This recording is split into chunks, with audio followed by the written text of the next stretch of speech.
Hello. नमस्कार। क्या हो रहा है भाई? बस बढ़िया। तो आज हम एक बहुत मतलब महत्वपूर्ण विषय पे बात करते हैं, जो हम्म। थोड़ा विवादास्पद भी है, मतलब थोड़ा कंट्रोवर्शियल भी है।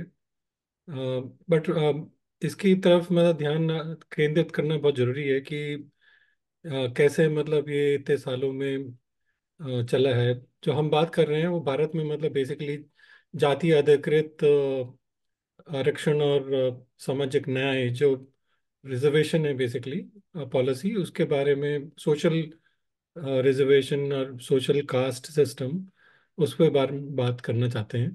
तो नीति तो मतलब बहुत बना दी है लोगों ने, उद्देश्य भी मतलब बहुत थे, बट उसका क्या बेसिकली हमें ये देखना है कि मतलब जो समाज का वंचित वर्ग है उसको कुछ उसकी इसका फायदा मिला है कि नहीं मिला है, या इसकी क्या योग्यता या निष्पक्षता कैसे मतलब इसका रही है over the period of time.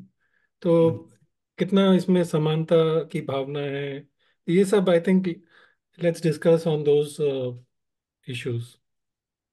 हाँ, रिजर्वेशन इंटरेस्टिंग तो है काफी। जरूरी जरूरी भी है। तो मतलब थोड़ा सा टू सेट द बैकग्राउंड कि कैसे हुआ।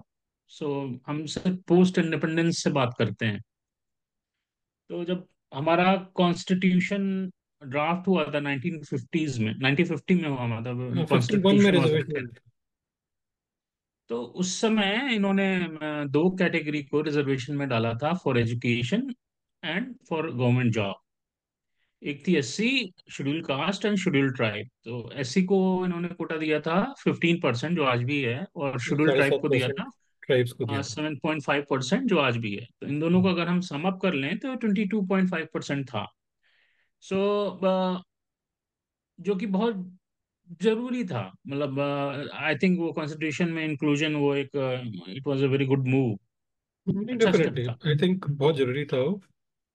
तो और उसमें तो कोई उस डाउट ही नहीं। समय क्लॉज डाला था कि इसको 10 साल पे रिविजिट करने की जरूरत है, कि इससे क्या बेनिफिट हुआ, क्या हुआ। इंटेंट वाज कि जो सोशल इम्बैलेंस था ड्यू टू हमारा कास्ट सिस्टम हिस्टोरिक है हमारे इंडिया के में। प्री इंडिपेंडेंट पुराने टाइम से भी, तो हिंदी सिविलाइजेशन में भी ये सब चीजें इशू हुआ करते थे, अभी भी हैं अनफॉर्चुनेटली। तो बट वो 10%, 10 ईयर का वो तो रिविजिट क्या, वो डिस्ट्रॉय होता गया, होता गया, होता गया। एक्चुअली वो जो रिजर्वेशन था ना, वो सिर्फ जो है उसके लिए था, क्या बोलते हैं, पॉलिटिकल रिजर्वेशन में 10 साल का जो था ना, वो सिर्फ हाँ। पॉलिटिकल रिजर्वेशन था।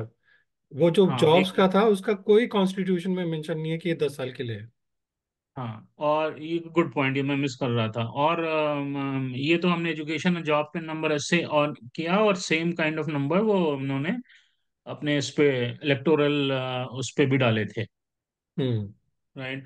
तो आज की डेट में अगर हम ट्रांसलेट करें, 543 है ना, तो शेड्यूल कास्ट को 84 सीट्स 47 आई रिजर्व है। थिंक उसको है ट्राइब्स को, और 84 उसको है, 131 आई थिंक टोटल है इनका हाँ। रिजर्वेशन। हाँ, 130। तो वो भी अच्छा है कि भाई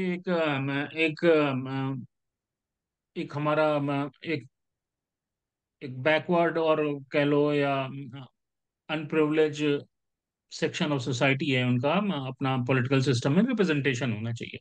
तो इंटेंशन पे तो देखो कोई डाउट नहीं। Intention right. कोई बात नहीं है, सही बात है। हाँ। अब क्या हुआ कि इस तरह से चलता रहा, चलता रहा, चलता रहा, definitely there were lot of benefits. अभी हम, मेरे पास कुछ डेटा है, मैंने थोड़ा सा रिसर्च किया था, उस पर बात करेंगे। फिर क्या हुआ? फिर आ गया तुम्हारा, ये 1950 से 1993 तक चल रहा था। फिर आ गया हमारा मंडल कमीशन।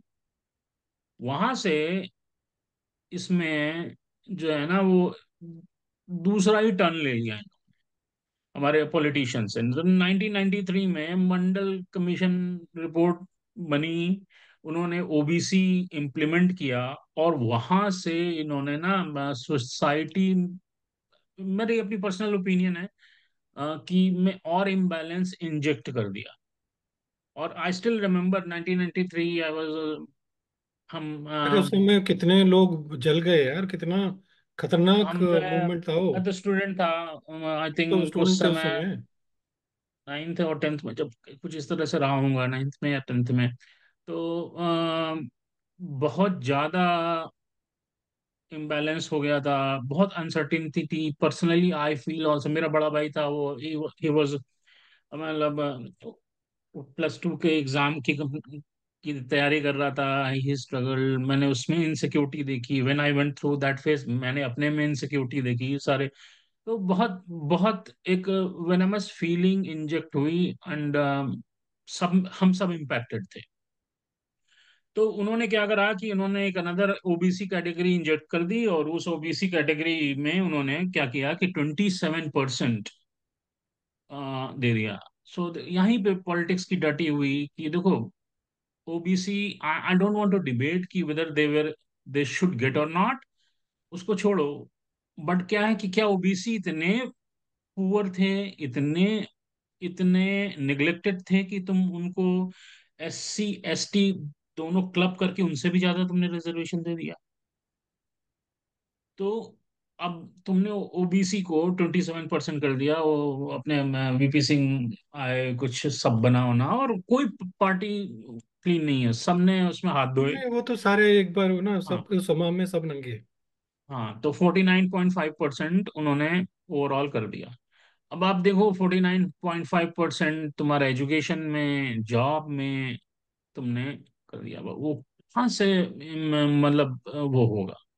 तो उसमें बहुत ज्यादा इम्बैलेंस हुआ। उससे क्या होता है, इन सब चीजों से होती है ना, तो एक आप जो सोसाइटी में एक सॉफ्ट एस्पेक्ट होता है वो, और वो हेट्रेड बढ़ी बहुत। हम्म। तो वो बहुत गंदी चीज थी।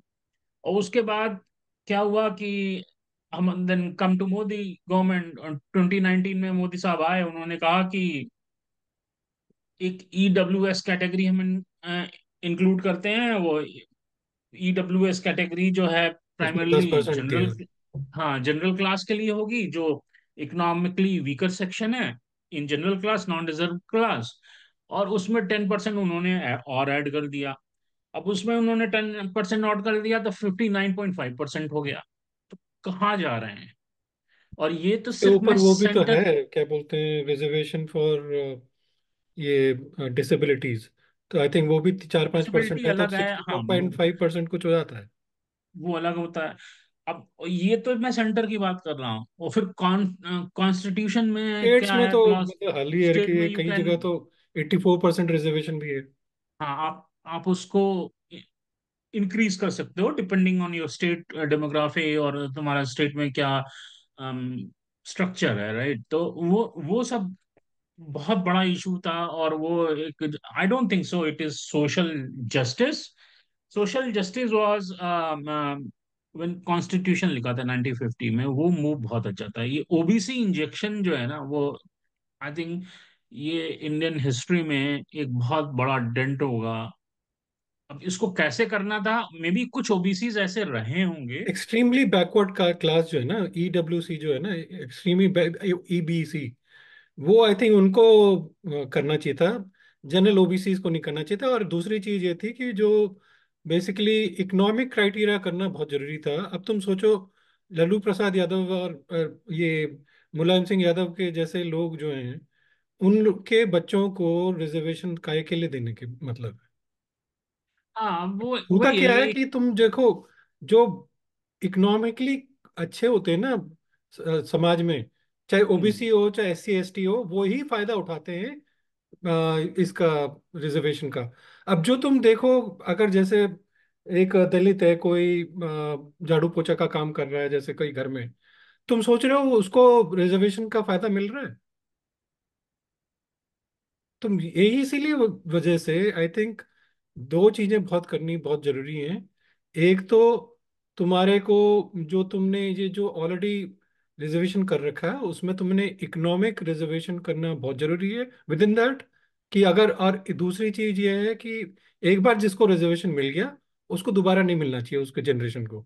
अब जैसे एक परिवार में तुम्हारे को उठा लिया ना तुमने, अब इतने परिवार को तुम्हें उठाना है यार, तुम्हारे संसाधन जो है वो सीमित है ना। तो तुम्हें ऐसा करनी है कि जितने ज्यादा लोगों को मिल सके इसकी फायदा उतना करना चाहिए। ये नहीं कि तुम एक ही परिवार को मिल रहा है तो मिलते जा रहा है, उसके बच्चे को भी मिल रहा है, उनके पोते को भी मिल रहा है, सबको मिल रहा है। अरे एक बार तुमने दे दिया तो उसको तुमने अपलिफ्ट कर दिया ना। अब दूसरे परिवार के बारे में सोचो ना।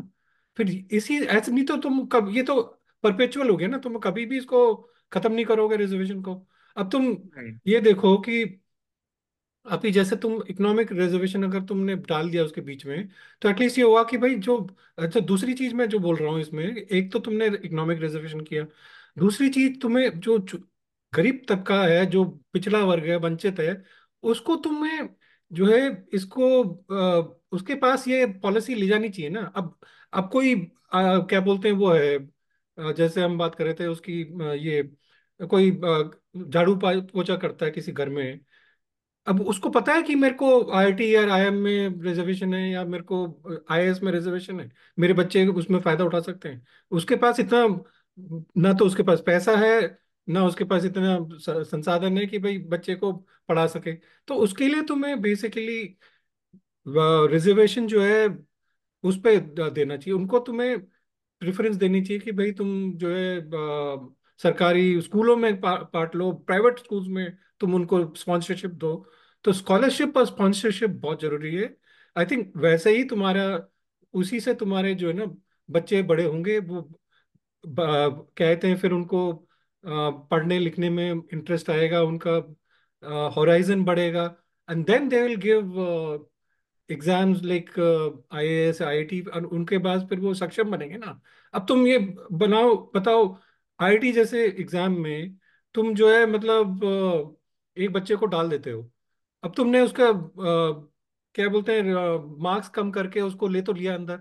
तुम सोच रहे हो जनरल कैटेगरी में यार इतने बच्चे जो आते हैं, वो भी कोप नहीं कर पाते आईआईटी के आईआईएम्स वगैरह के, जो इतना भयंकर करिकुलम होता है। और तुम सोच रहे हो कि जिसके पास इतने संसाधन कम है उसको तुम इसमें डालोगे वो कर पाएगा? तो इसलिए तुम्हें जो है उसको संसाधन देना चाहिए कि वो जो बेसिकली जैसे उसको कोचिंग कोचिंग में रिजर्वेशन दो, उसको पैसे दो स्पॉन्सरशिप के लिए, वो कोचिंग कर पाए। तो इन सब चीजों में आर्थिक विकास तुम्हें करना पड़ेगा बच्चों लोगों का, तभी उनको तुम्हें रिजर्वेशन का फायदा होगा। नहीं तो तुम पिछले 76 साल देख लो ना, तुमने रिजर्वेशन का क्या फायदा हुआ? तुम, अच्छा तुम 50% चलो हम मान के चलते हैं, 49.5% जो मैं बाकी रिजर्वेशन छोड़ देता हूँ, SC ST और ओबीसी का ले लेते हैं, ठीक है। अब तुम इसमें देखो, अगर तुम आईआईटीज में अगर कोई है, अगर मेरे पास 100 सीट्स हैं आईआईटी में, तो उस 100 सीट में अगर 50% रिजर्वेशन मैंने दे रखा है, तुम ये देखो कि तुमने रिजर्वेशन तो दे दिया, खत्म कर दिया, तुम्हारे बस हो गया, तुम अरे मैंने रिजर्वेशन दे दिया, मेरा काम खत्म हो गया। तुम्हारा काम खत्म नहीं हुआ। तुम ये देखो कि 50% जो सीट्स हैं उसमें तुम कितने गरीब तबके के लेके आ पा रहे हो, या ये SC STs और ओबीसी लेके आ पा रहे हो। उसमें तुम देखो कि 50% में आधी सीट्स, आधी से ज्यादा सीट तो बढ़ती ही नहीं। ना तो वो जनरल कैटेगरी में भर्ती हैं, वो पड़ी रहती हैं फिर बाद में, आई थिंक वो उसका जो भी होता होगा। बट तुम ये देखो ना, 50% सीट वो भर भी पा रहे हो तुम बोल रहे हो कि अच्छा मैं 50 से 70 कर दूंगा, 80 कर दूंगा, अरे 100 कर दो यार। तुम लोग कहाँ से लेके आओगे? इसमें तुम्हें करना है ना, तो लोग तुम्हें अगर 50 भी भरने हैं, उसके लिए तुम्हें उनको स्कॉलरशिप देनी पड़ेंगी, उसके लिए तुम्हें स्पॉन्सरशिप देनी पड़ेंगी, और आर्थिक विकास करो लोगों का। तुम ये जो अभी ये रिजर्वेशन जो बेसिकली एम्प्लॉयमेंट बेस्ड रिजर्वेशन जो हो गया ना, that is what is killing India. तुम्हें आर्थिक रिजर्वेशन, आर्थिक तरीके से तुम्हें विकास करना पड़ेगा लोगों का। नहीं तो क्या होता है कि अभी तुम देखो रिजर्वेशन ऐसा हो गया है, तुमने सबको तो रिजर्वेशन में डाल दिया, अभी क्या हो रहा है, मराठा, जाट, ये सब जो है रिजर्वेशन मांग रहे हैं। तुम मतलब सोचो, जाट और मराठा, तुम किस बात की तुम्हें मतलब रिजर्वेशन चाहिए यार? तुम अच्छे खासे तो मतलब वर्ग से आते हो, तुम किस मतलब ठीक है, तुम मतलब पॉलिटिकली इनकरेक्ट वो होगा कि भाई हम बोलेंगे कि यहाँ जाट और मराठा को नहीं मिलना चाहिए। बट वही होता है ना, फिर तुम अगर कोई आर्थिक तरीके से कम है, मतलब उसको नहीं हम्म। मिल रहा संसाधन, तो उसको हाँ, बढ़ाओ ना, उसको इकोनॉमिक इकोनॉमिक कैटेगरी होनी रिजर्वेशन चाहिए। दो। हाँ। तो डेफिनेटली एक एक अच्छा, गवर्नमेंट के पास ना सारा डेटा है। सब सो बेटा मैं उनके थोड़ा, पास सब पता रहता है हाँ, उनको। तो मैं थोड़ा सा रिसर्च कर रहा था गवर्नमेंट डेटा पे, तो एक इंटरेस्टिंग एस्पेक्ट दिखा मेरे को। इट्स नोन बट पब्लिक को पता है मतलब सॉफ्टवेयर में, बट वो एक ऑफिशियल फिगर्स हैं ये सारी, I want to highlight here कि आई वांट, मुझे समझने की एक जरूरत लग रही थी कि इम्पैक्ट ऑफ रिजर्वेशन क्या है, राइट। तो इम्पैक्ट ऑफ रिजर्वेशन ना हम तीन तीन कैटेगरी पे कर सकते हैं। एक तुम्हारा अपने एजुकेशन सिस्टम पे, कि बच्चों को कैसे इंडक्शन हो रहा है एजुकेशन में। दूसरा गवर्नमेंट जॉब पे। एंड तीसरा पॉलिटिकल रिप्रेजेंटेशन होता है, राइट। रिजर्वेशन इन तीन कैटेगरी के लिए ही बनाया गया, राइट। तो अगर तुम एजुकेशन की बात करो तो और सिर्फ चलो टारगेट करो एससी और एसटी, ओबीसी ये ना पॉलिटिकल कैटेगरी है, I want to ignore, I don't want to focus on that right now. तो अगर तुम एजुकेशन की बात करो तो 1970 में, and again these are the government data which government has, I mean government के पास है एंड पब्लिक डोमेन में भी है। तो आजकल वो right of the information RTI वगैरह की वजह से पब्लिक डोमेन में भी है। तो 1970 में जो एजुकेशन सिस्टम में जो रिप्रेजेंटेशन ऑफ एससी स्टूडेंट का था वो 7% था। और करेंटली वो जो है हो गया अराउंड 14%। तो करंटली मतलब ये 2 साल पहले शायद ये डेटा अगेन रिफ्रेश किया गया था, वो 14% हो गया। तो 7 to 14%, वेरी गुड। आपको लगता है कि ये it's good trajectory, good positive movement. SC का रिजर्वेशन तुमने किया है 15%, still you are not touching the target. जो रिजर्व टारगेट है 15%, वो भी नहीं टच कर रहे हो, राइट। ये तो मैं कह रहा हूँ और ना, ऐसे दैट इज तुम द होल पॉइंट। एस वो हाँ कौन देख रहा है इस ऐसे बात ही को? ऐसे ही एसटी कैटेगरी की बात करो तो 1970 में एसटी का रिप्रेजेंटेशन 1.6% था, एसटी स्टूडेंट्स का इन इन योर एजुकेशन सिस्टम। और वो 2 साल पहले तक वो बिकम हो गया 5.2%। वो तो बिग लैप है, 7.5% तुम रिजर्व कर रहे हो, you are achieving only 5.2%, right. तो ये अभी भी क्यों है? तो इसका एक एस्पेक्ट क्या होता है कि गवर्नमेंट इसको इस तरीके से यूज करती है कि still there is a need and that's why we are continuing it. लेकिन एक चीज और बताओ कि क्या जो ये जो बिग लीप हुई है, जैसे एससी की बात करो 7 to 14%, राइट। तो क्या ये सिर्फ रिजर्वेशन की वजह से हुई है? So we need to understand that, right. क्या वो रिजर्वेशन की वजह से हुई है? नहीं। इफ यू रिमेम्बर, हम अपनी लाइफ स्पैन का देखें, जब हम लोग छोटे थे, तो चलो जो एक एक याद करो आप, जहां भी रहते थे, पेरेंट्स जहां भी काम करते थे, वहां पे एक लोअर तबका था, ऐसी कैटेगरी के होते हैं जो हम सबको लाइफ में एक्सपोजर होता है। उनका इकोनॉमिक स्टेटस बहुत बढ़ चुका है पहले से, राइट। क्योंकि इंडिया इंडिया का इकोनॉमिक ग्रोथ बहुत अच्छा रहा है, touchwood till now, right.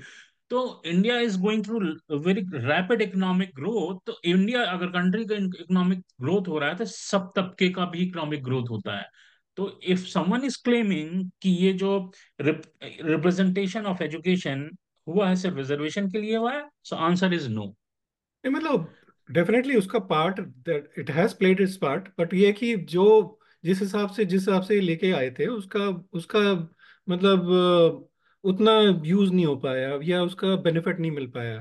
Exactly exactly। और अब एक चीज और देखने की जरूरत है। मेरे पास बहुत इंटरेस्टिंग डेटा है गवर्नमेंट जॉब का, ठीक है। तो सेम वे में एससी एंड एसटी पे का गवर्नमेंट डेटा का मैंने, गवर्नमेंट जॉब की डेटा का, राइट। तो 1970 में जो है तुम्हारा शेड्यूल कास्ट कैटेगरी के गवर्नमेंट जॉब में उनका रिप्रेजेंटेशन होता था 13.2% अप्रोक्सीमेटली। और लास्ट 2 ईयर बाद जो लास्ट जो डेटा रिफ्रेश हुआ था, तो वो इट बिकम्स टू 17%, राइट। तो वो देखने में तो बड़ा अच्छा लगता है कि very good. And then ST की बात करो तो 1970 में 2.3 था, और ये बिकम हो गया 7.4%। तो ST still falling behind from 7.5 category. लेकिन अब क्या है ना कि ये डेटा तो देखने में रोजी लग रहा है, बट एक जो बिगेस्ट सोशल प्रॉब्लम हुई जब इस डेटा को और डीप डाइव करोगे, तो तुम अगर देखो हमारी गवर्नमेंट जॉब 4 कैटेगरी की होती है basically. So two category, A B C and D. तो A and B is I put तुम्हारा, जैसे एक होता है ना गजेटेड ऑफिसर, गवर्नमेंट में होता है ना अपना, गेस्टेड ऑफिसर होते हैं class one class two, class one दो तरह क्लास के टू। ऑफिसर होते हैं, class one and class two. A और बी को वो समझ लो। And C, C is your clerical staff और D is non clerical staff, जिसमें तुम्हारा स्वीपर भी जॉन होते वगैरह है। हैं, प्यून भी होते हैं, इस तरह के लोग होते हैं, राइट। तो let's talk about class one, right. तो क्लास वन में जो करंट रिप्रेजेंटेशन है ना, तो क्लास वन में एससी का करंट रिप्रेजेंटेशन सिर्फ 11.1% है, एंड एसटी का सिर्फ 4.67% है। क्लास टू में एससी का रिप्रेजेंटेशन 14.3% है और एसटी का 5.5% है। And clerical staff which is class C में एससी का रिप्रेजेंटेशन 16% है, see the difference here now. And ST का 7.8% है। अगर आप देखो क्लास सी में, तो you are achieving your reservation quota तो इसका और क्या एक्सीडिंग मतलब है? योर देखो, that is what we quota. Need to understand ना, कि ये डेटा जो है, डेटा तो मतलब सरकार के पास है, बट हाँ, कौन और इसको एक समझ रहा एक है? क्लास और कवर करने दो, then your comes your last class, sweeper, peon और वो सब जो नॉन कलरिकल स्टाफ होता है। एससी का रिप्रेजेंटेशन 19% है, लेकिन एसटी का 7% है, राइट। तो ये क्या है कि इसमें दिस इज टेलिंग दैट क्या एक रिजर्वेशन है, it is helping the society, and again it is proving your point which you mention earlier, richer is becoming richer. तो एक क्रीमी लेयर है उन S C S T category की, जो जिनके पास पैसा है, दे आर गेटिंग अपलिफ्टेड। लेकिन क्या है कि जो जो बॉटम में बैठा है, रिमोट है, वो अंडर प्रिविलेज, जो रियल अंडर प्रिविलेज है, उसके पास वो संसाधन नहीं है, उसके पास वो रिसोर्सेज नहीं है कि वो अपने बच्चों को रिजर्वेशन सिस्टम का बेनिफिट मिलने दे। तो तो ये बैक टू देखो योर डेटा पॉइंट क्या अगेन। दिखाता है बेसिकली तुम्हारा को, हाँ, जो हम बैक बात टू कर योर रहे पॉइंट हैं। ये है कि क्या करने की जरूरत है कि भाई तुम आइडेंटिफाई करो, राइट। और अब जैसे हम इंजीनियरिंग की बात कर रहे थे या मेडिकल की बात कर रहे थे, तो अब आइडेंटिफाई करो, और एक गवर्नमेंट का प्रोग्राम होना चाहिए ना कि भाई तुम्हारे हर स्कूल में S C S T category के जो बच्चे हैं और जो lower category with financial data to, right, उनको फ्री कोचिंग दो। वही तो क्योंकि मैं कह रहा तुम्हारी हूँ। इंजीनियरिंग एंड मेडिकल की एग्जाम एग्जैक्टली। प्रिपरेशन ना नॉर्मल स्कूल क्लासेस से नहीं होती है। उनको नहीं फ्री होता कोचिंग है। दो, उनकी स्कूल एजुकेशन में भी रिबेट्स हैं उन लोग को डेफिनेटली, पर उनको फ्री कोचिंग करो। देखो हर बच्चा शार्प होता है, just you need to provide opportunity, exactly यार, राइट। तुम बी आर अम्बेडकर को देखो ना, कितने जो है मतलब इतने संघर्ष के बावजूद भी he actually completed his education यहाँ पे, and then he did 2 PhDs from outside. तो मतलब सोचो कि मतलब तुम्हें बस अपॉर्चुनिटी चाहिए होती है। तो वो बेसिकली जैसे तुम देख रहे हो, अभी तुम इतना सारा डेटा तुमने दिया है, इसका क्या मतलब है?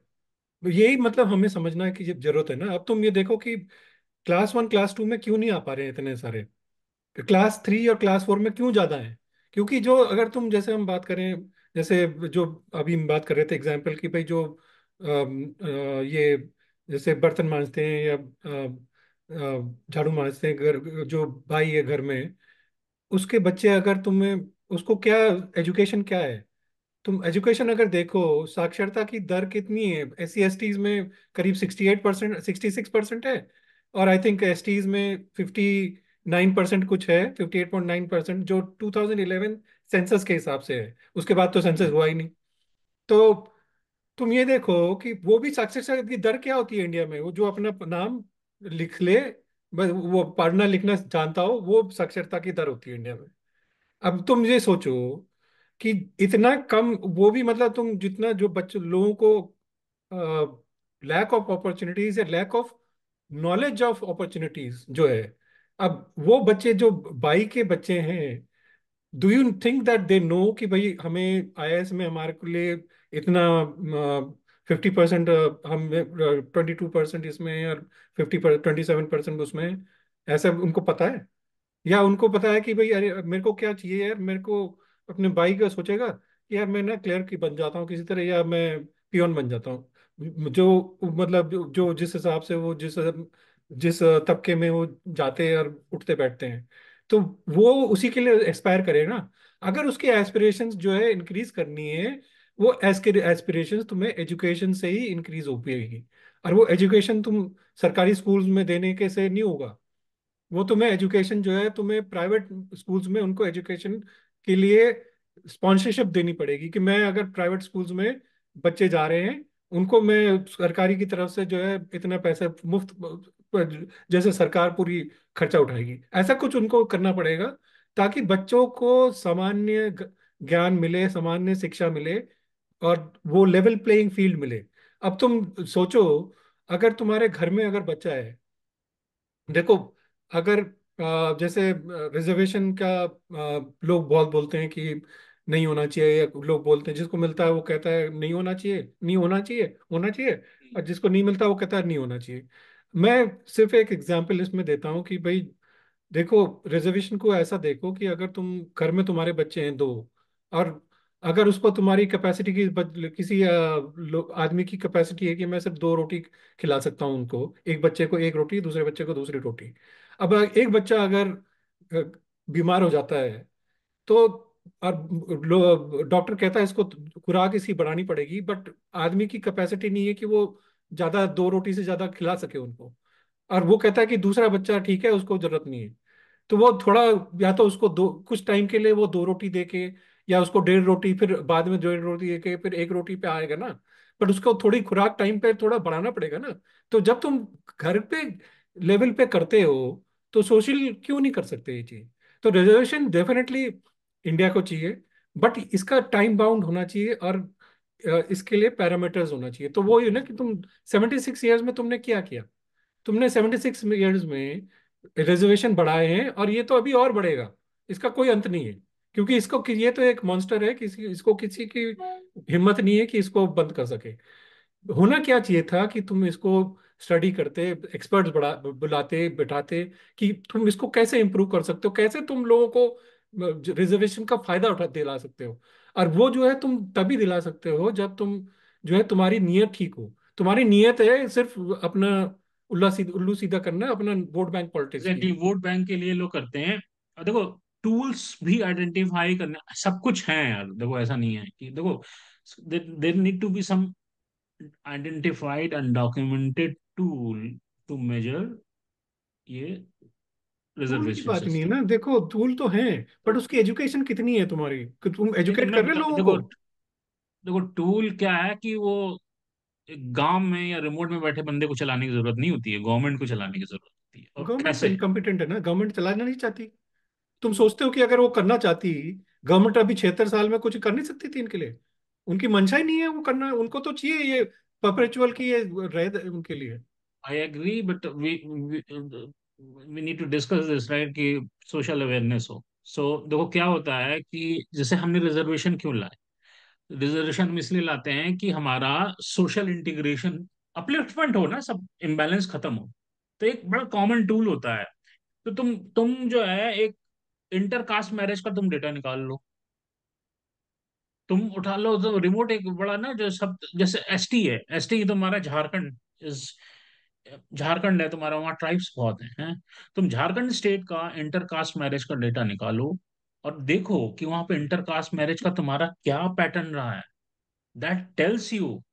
अब मैं आज की डेट में एक शेड्यूल कास्ट बंदा हूँ, राइट, और मैं लड़का हूं या लड़की हूं, अगर मैं एससी से शादी, सॉरी, मेरी शादी ब्राह्मण या ठाकुर या अदर अपर कास्ट में हो रही है, that tells that social integration is happening. This is very common tool. Government need to think about it. तो एक बहुत अनपॉलिटिकल डेटा होता है ये, इंटरकास्ट मैरिज का डेटा निकाल के देखो। दूसरा क्या होता है डेटा, और ये भी होता है कि एक डेटा ये होता है कि देखो 1955 में एक कानून बना था, प्रिवेंशन ऑफ एट्रोसिटीज एक्ट, जिसमें क्या हाँ, होता है कि जो तुम पिछड़े लोग होते हो वो जाते हो अपना उनके लिए केस तो मतलब रजिस्टर कराते प्रोसिटीज हो नहीं उस। कर सकते उनके लिए। हाँ, उसका पैटर्न देखो। You will surprise to know, Andhra Pradesh में एक एनजीओ ने स्टडी की थी and it is documented in Supreme Court कि आंध्र प्रदेश में एक 100 केस का सैंपल लेके एक एनजीओ ने, I don't want to take name, NGO ने आंध्र प्रदेश में एक 100 केस का स्टडी उठाई, जो केस में चल रहे थे एट्रोसिटी एक्ट के अंडर। तो उसमें ये फाइंड हुआ कि पुलिस जो होती है वो रिलेक्टेंट होती है इस केस को रजिस्टर करने में, until unless there is a pressure on them, या बहुत शोर हो जाए। क्या होता है, वो डॉक्यूमेंट ही नहीं करना चाहते हैं, वो फोर्स करते रहते हैं कि इसको तुम कॉम्प्रोमाइज कर लो, खत्म कर लो। तो और तुम्हारा सिस्टम ऐसा है कि तुम उसको रजिस्टर नहीं कर रहे हो, तो तुम उसका पैटर्न देखो कि आंध्र प्रदेश में तुम्हारा मे बी, लेट से 2024 को बेस लाइन तुमने ले लिया, राइट? 2024 में आंध्र प्रदेश में एक्स केस रजिस्टर हुए, और उस केस का रेजोल्यूशन हुआ कि नहीं हुआ, दैट्स अनदर चैलेंज, राइट? तो उसमें क्या होता है कि डेटा जो सजेस्ट कर रहा है कि conviction rate is very low, and उसको सॉल्व नहीं होता, वो केस ऐसा है कि ऐसे ही रह रहा है। और अनदर इज तुम्हारा बैकलॉग कितना है उन केसेस को, तो why our judiciary is not able to address judiciary की इट, तो बात ही अलग है, खैर वो तो अलग से राइट? बात करनी पड़ेगी तो उसकी। ये दो टूल जो है मेरे को लगते हैं ना कि एक तो तुम अपना इंटरकास्ट मैरिज का तुम डेटा दिखा निकाल के देखो, दूसरा ये एट्रॉसिटी एक्ट का निकाल के देखो, तीसरा एक और डेटा होता है कि तुम 12th ग्रेड का, राइट, किस कोई स्टेट पकड़ो, कोई एरिया पकड़ो, राइट, तुम देखो 12th, एक डिस्ट्रिक्ट पकड़ लो तुम, again let's talk about Jharkhand. Jharkhand में तुम सारे डिस्ट्रिक्ट का 12th ग्रेड के स्टूडेंट का कास्ट बेस्ड डेटा निकाल लो भाई। आपका नाम, gender, age and caste registered होता है, राइट? सारा निकाल लिया। लेट्स से 100 स्टूडेंट हैं, जिसमें 30 स्टूडेंट SC ST हैं। अब वो 30 स्टूडेंट SC ST कहाँ जा रहे हैं, वो डेटा निकाल के देखो। That's tool I am talking about. This should tell, ना उन्हें करना चाहिए ना, हाँ, गवर्नमेंट दिस की शुड मंशा तो। टेल कि तुमको कहाँ पे क्या जरूरत है। और तुम थोड़ा सा स्मार्ट बनो, आजकल डिजिटलाइजेशन है यार, पेरेंट की इनकम यार डाल दो, हाउस होल्ड इनकम डाल बेसिक दो वही उसमें। है ना, देखो अगर जो है सब अपलिफ्ट हो गए, सब कुछ हो गया, तो उनकी तो पॉलिटिक्स खत्म हो जाएगी ना। तो ये बेसिकली अपनी पॉलिटिक्स के लिए कि करना जनता चाहते हैं। को देखो, अब यहीं पे चेंज की जरूरत है। जैसे ये सेम चीज मैंने डिस्कस कर दी थी कि जब हम एग्रीकल्चर रिफॉर्म वाली बात कर रहे हैं, जनता को सोचने की जरूरत है, बैठ के। मैं कहता हूं ना कि एक एक सॉरी फॉर माय वर्ड, कि कटोरा लेके बैठ से कुछ नहीं होगा, वी नीड टू डिमांड, देखो राइट? बात सही है वो, बट तुम देखो अल्टीमेटली रिजर्वेशन का वो क्या था, मतलब अंडरलाइंग उसका इशू क्या था, कि भाई सोशल जस्टिस थी और सोशल जो कास्ट सिस्टम है इंडिया में वो खत्म करने की थी ना। बट तुमने इसको और बढ़ावा दे दिया है। क्यों, हो क्या गया है? एग्जैक्टली। देखो तुम सिंपल, मैं एक एग्जांपल देता हूँ। तुम देखो घर में, अभी 36 साल हो गए इंडियन इंडिपेंडेंस को, ठीक है? अब तुम अगर 36 नहीं, बाई ज्यादा को, हो गए। घर में हम बात कर रहे हैं, बाई को तुम लेके आते हो, उसको खाना हम्म। देते हो। मैं कह रहा हूँ 99% घरों में तुम एक सर्वे करा लो, उसकी थाली और चम्मच और कटोरा और जो है ये अलग होती है। गिलास वगैरह सब अलग होगा। तो अभी भी 76 साल बाद तुम जो है, मतलब ये डिस्क्रिमिनेशन चल रही है ना, साइलेंट वे में चल रहा है ना, चल नहीं रहा है कि चल रहा है? चलता है, तो चलता है। इसको तुमने कब क्या रिजर्वेशन से खत्म कर पाए? एजुकेशन करना बहुत जरूरी है, दैट इज वाई अगर तुम जो है सर्वे करो, लोगों के घर में जाके सर्वे करो, अगर कोई ऐसा कर रहा है तो उसको दंडित करो, उसको पिनलाइज करो फॉर दिस। तो जब तक तुम ये नहीं करोगे तब तक तुम जो है ना, अब देखो शुरू में इसका एक बहुत छोटा सा लोग कहते हैं कि ये कास्ट कास्ट का है, एक्चुअली ये कास्ट का नहीं था उतना, ये एक्चुअली हाइजीन का था उस समय। लोग जो है बेसिकली ये जैसे जो सेग्रीगेशन करना चालू किया ना, वो हाइजीन की वजह से किया, क्योंकि जो गरीब थे वो थोड़ा उतना हाइजीनिक नहीं थे, और काम भी उनके वैसे ही बने हुए थे ना। अब तुमने जो है शौचालय साफ करने का तुमने किसी को दे रखा है, तो तुम्हारा माइंडसेट वैसे ही बन जाता है कि यार इसको, इसके तो हाथ खराब होंगे, गंदे होंगे, तो तुम उसके खाना नहीं खाओगे। तो ये बेसिक मेंटालिटी वहां से चालू हुई। बट उसको फिर क्या हुआ, इन्होंने पूरा थोप दिया पूरे समाज में। अब तुम्हें अगर समाज को अपलिफ्ट करना है तो तुम्हें एजुकेशन करनी पड़ेगी। दो बोथ, जो पिछड़ा वर्ग है, जो सताया हुआ वर्ग है, और जो ये जो कहते हैं ब्राह्मण्स और बाकी जो अपर कास्ट हैं, उनको भी तुम्हें एजुकेट करना पड़ेगा। और थोड़ा डिफरेंट तरीके से तुम्हें देखना पड़ेगा कि ये जो तुमने सोशल सेग्रीगेशन कर रखा है इसको खत्म करो। क्योंकि जब तक तुम देखो, अब तुम बोलते हो कि भाई ब्राह्मण्स वगैरह या कोई क्षत्रिय या कोई भी जो मतलब अपर कास्ट है, अगर वो कहता है रिजर्वेशन खत्म करो, तुम एक तरफ तो रिजर्वेशन खत्म कर रहे हो, बोल रहे हो, पर दूसरी तरफ तुम कास्ट रिजर्वेशन, कास्ट का जो सेग्रीगेशन है वो तुम खत्म नहीं करना चाहते। तुम अभी भी जो है, तुमने अपना अलग लोटा पानी कर रखा है लोगों का। तो तुम देखो ना कि मतलब जैसे तुम बी आर अम्बेडकर की बात कम कर रहे थे। बी आर अम्बेडकर जब स्कूल में पढ़ रहे थे, उनको जब मतलब बेसिकली ऐसा था कि पानी पिलाने के लिए तुम पानी का जो घड़े में तुम अपना मतलब हाथ निकाल के पानी नहीं पी सकते थे। तो उन्होंने क्या सिस्टम किया हुआ था, एक पियोन रखा हुआ था, और पियोन जो है फिर पानी दिला के ऊपर से डालता था इनके लिए पानी। तो अगर पानी जो है पियोन छुट्टी पे है तो पानी भी मतलब गया, मतलब बच्चे ने दे दिया वो बातें लगे, बट लीगली तुम्हारे को पानी नहीं मिलेगा मतलब सिस्टम से। तो ऐसी स्थिति में उस समय थी। आज तो ऐसा नहीं है खैर, मतलब मोस्टली ना 80% जगह पे नहीं है, मैं अभी भी 20-30% पे तो होगा। एंड डेफिनेटली मतलब वो, तुम अगर गांव में जाओ वहां पे अभी भी ऐसा ही है। पर तुम शहरों में भी अगर आ जाओ, शहरों में भी तुम साइलेंट वे में तो तुम डिस्क्रिमिनेशन कर ही रहे हो ना। तो डिस्क्रिमिनेशन कैसे खत्म करोगे, ये चीज तुम्हें सोचनी पड़ेगी, और उसका इलाज रिजर्वेशन नहीं है। वही है ना कि देखो, इन सब चीजों को थोड़ा सा वेल थॉट वे में हैंडल करने की जरूरत है। Tools which I was talking right, उसको मेजर गवर्नमेंट के डेटा में बात नहीं कर रहा हूँ, उनके पास सब टूल है। गवर्नमेंट उनके पास सब टूल है, एजेंसीज को करना चाहे गवर्नमेंट इसका इलाज बहुत जल्दी निकाल सकते हैं ये लोग। तो उस अरे पर एक्ट हम जब करना सोच चाहिए। रहे हैं ये सब चीजें, गवर्नमेंट इतना जब मतलब साले इतने सारे इनके आईएएस आईपीएस और इतने ज्यादा ब्यूरोक्रेट्स हैं, और ये खुद भी मतलब इतने पढ़े लिखे हैं, तो इनको नहीं समझ में आता होगा क्या करना है। सब समझ में आता है। ये इसको क्या करते हैं करना ही नहीं कि चाहते। इसको अपने वोट बैंक के लिए यूज करते हैं। बस वही है। वो है। तो मतलब पब्लिक को क्या करने की जरूरत है, मुझे जो बेवकूफ बना लगता रखे है ना, कि वो एजुकेट नहीं करो ताकि वो तुम्हारे दबाव में आते रहे बस। पब्लिक को इन पॉलिटिकल पार्टीज को, पॉलिटिकल सिस्टम को शेक करने की जरूरत है।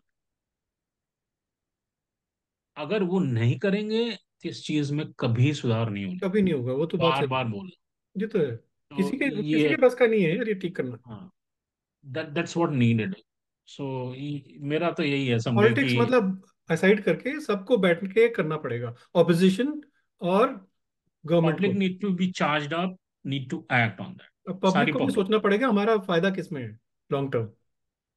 तो उसी पे एक्ट करने की जरूरत है। ये तो बात सही है खैर। That's all for reservation. ठीक है चलो है।